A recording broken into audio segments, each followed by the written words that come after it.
The Cybertruck was announced without any side mirrors. I always admire this type of a radical expression of the first principle design.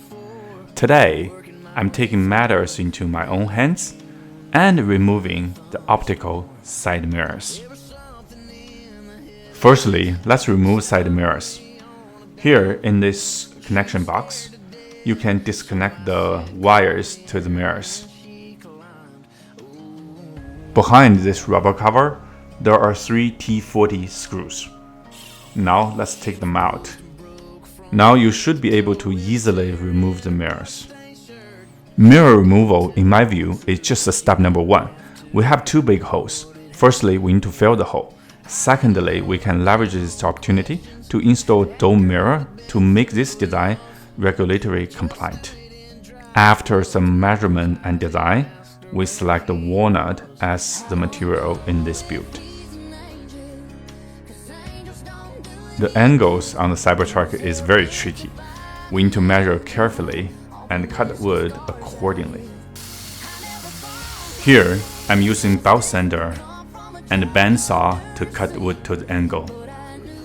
You can also choose any appropriate tools that is available for you. I managed to mark the location of the screws and drill some pilot holes.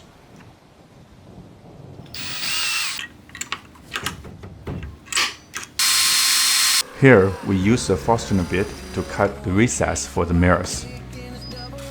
Mirrors also need to be cut to the size and be sealed. Then we break the edge with a low-angle planer. Here, we start to put them together.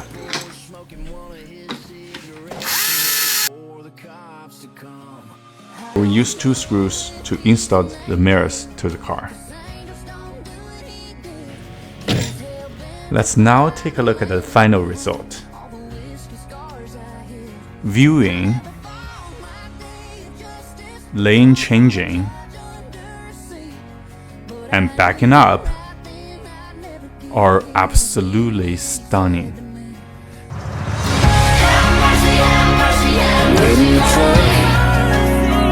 Just